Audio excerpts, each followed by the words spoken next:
À la veille de la conférence de Munich et après avoir difficilement surmonté la crise groenlandaise, les ministres de la Défense de l'OTAN se retrouvent donc aujourd'hui à Bruxelles. Un premier rendez-vous pour aborder la question du transfert de responsabilité qu'envisage réellement Washington pour ses alliés du vieux continent. Le sujet du désengagement américain occupera le gros des débats alors que le secrétaire américain à la guerre boude la rencontre. Pete Hegseth se faisant représenter aujourd'hui par Elbridge Colby, l'un des théoriciens du désengagement américain en Europe. Sur le vieux continent, vous le verrez pendant cette émission, on se prépare. À la veille de ce rendez-vous, déjà, l'OTAN a annoncé le lancement de sa nouvelle mission, nom de code Arctic Sentry. L'opération visera à sécuriser la région de l'Arctique, une démarche pour apaiser aussi Donald Trump, un moment tenté d'annexer le Groenland. Regardez. Renforcer la sécurité de l'Europe, voilà l'objectif des ministres de la Défense de l'OTAN réunis à Bruxelles. Une stratégie qui se concentre avant tout sur le Groenland. L'Alliance Nord-Atlantique vient tout juste de lancer sa mission Arctic Sentry. Du sud au Grand Nord et l'Arctique, de l'Est à l'Ouest, l'OTAN est toujours en service pour dissuader et défendre. C'est pourquoi nous avons tout juste lancé Arctic Sentry, étant donné l'activité militaire grandissante de la Russie et l'intérêt grandissant de la Chine dans le Grand Nord. Cette activité de l'OTAN consistera avant tout à mieux coordonner les opérations déjà existantes, comme l'exercice Arctic Endurance, déjà mis en œuvre par le Danemark. D'autres opérations navales ou terrestres pourraient aussi avoir lieu, notamment sur le sol groenlandais, une hypothèse dénoncée par Moscou qui menace. En cas de militarisation du Groenland, et si des capacités militaires dirigées contre la Russie sont créées, nous prendrons des contre-mesures adéquates, y compris militaires et techniques. Néanmoins, notre position fondamentale demeure que l'Arctique doit rester une zone de paix et de coopération. Mais au-delà des Russes et des Chinois, l'objectif est avant tout de répondre au coup de boutoir de Donald Trump. La mise en place d'Arctic Sentry a d'ailleurs été décidée après la rencontre entre le président américain et le secrétaire général de l'OTAN à Davos le mois dernier. Depuis son retour à la Maison-Blanche, Donald Trump a dit vouloir annexer le Groenland, provoquant une des crises les plus graves de l'histoire de l'Alliance Atlantique. Gauthier Rabinski, bonjour.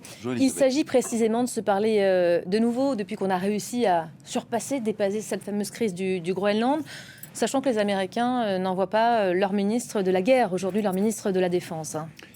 C'est dire en quelle estime ils tiennent ce genre de cénacle. C'est ça qui est très bizarre, si vous voulez, parce que par rapport à un adversaire, quel qu'il soit, le fait que le secrétaire général de l'OTAN dit « nous lançons des opérations Arctic Sentry, etc. » Mais les Américains sont pas vraiment dedans, ils ont un pied, mais vous voyez bien, Hegseth n'est pas là. Qu'est-ce que ça donne à l'adversaire potentiel comme image ? Est-ce que c'est de nature dissuasive ? Parce que s'il y a bien quelque chose qui est à la base de l'existence de l'OTAN, puisque ça n'est pas une alliance offensive, c'est bien de faire peur en termes de dissuasion. Or là, vous pensez que un certain nombre, que ça soit la Russie ou la Chine, vont être apeurés à l'idée que l'OTAN, attention, pourrait... C'est pas très sérieux, mais en même temps, on comprend ce qui se passe. C'est que la peur qui est née de la crise groenlandaise, quand cette crise s'est estompée, et vous avez raison de dire que rien n'est définitivement gagné, mais quand cette peur s'est estompée, par soulagement, on a dit on veut bien aller dans le sens de Trump. Et puisque le sens de Trump, c'est le désengagement, c'est le partage, la transmission de responsabilités, et bien dans ce cas-là, on y va. Et comme ça, peut-être qu'on aura enterré définitivement la crise du Groenland. Vous vous souvenez de cet adage quand l'Occident avait cédé la Tchécoslovaquie à Hitler en 1938, et quelqu'un avait dit « vous avez voulu préserver la paix, vous aurez non seulement la guerre, mais le déshonneur ». Alors, il faut peut-être pas dire que ça sera à ce point en ce qui concerne Trump et l'OTAN, mais en tout état de cause, vous avez ce double jeu avec un Mark Rutte, par exemple, qui ne cesse de dire « ne soyons pas stupides, ne nous berçons pas d'illusions, on ne fera rien en défense de l'OTAN s'il n'y a pas les États-Unis, il faut pas rêver ». Donc vous voyez tout ça pour une alliance militaire qui est censée quand même de temps en temps, et là il y a des raisons, faire les gros bras et montrer les muscles, c'est pas fantastique. Ce sommet intervient à la veille de la conférence de Minute, Oui. conférence sur les questions de Oui. sécurité, où il va être plus que jamais question justement de comment les Européens peuvent assurer seuls leur sécurité. Juste en début de semaine, le média La Lettre a publié les résultats de plusieurs mois de négociations ardues entre Européens et Américains qui nous confirment ce fameux partage du fardeau, comme l'appellent les Américains qui commencent à céder des hauts commandements au sein de l'Alliance. Oui, alors pourquoi pas, ça serait très bien, puisque c'est vrai que pendant longtemps, le reproche, et même encore maintenant, qui est fait à l'OTAN, c'est de dire au fond c'est une organisation américaine qui a quelques strapontins pour les Européens. Bon, c'est pas tout à fait ça, mais c'est le reproche en cours. Là, le transfert de responsabilité, c'est bien joli. Simplement, il faut être clair sur les conditions d'engagement, y compris des États-Unis.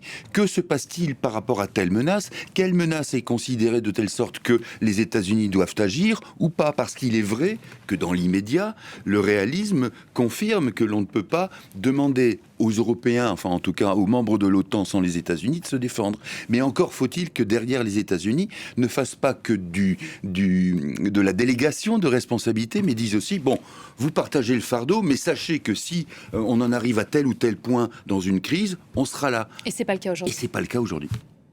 Merci beaucoup Gauthier, qu'on retrouvera dans le Club France 24 à 14h pour aller encore un peu plus loin sur cette question. Tiens, on parlera peut-être de la situation en Ukraine. Il y a encore du nouveau, encore des frappes aujourd'hui, effectivement, à l'heure où les Européens réfléchissent à garantir seuls leur sécurité sur le vieux continent. Eh bien, les Russes poursuivent sur leur lancée. La nuit dernière, Moscou a mené une vaste attaque de drones et de missiles contre l'Ukraine, visant, et c'est une habitude maintenant, les systèmes énergétiques, mais aussi plusieurs grandes villes, Kiev, Dnipro, Odessa. Bilan de la nuit, au moins 7 blessés. 2600 immeubles de la capitale se retrouvent aussi depuis sans chauffage.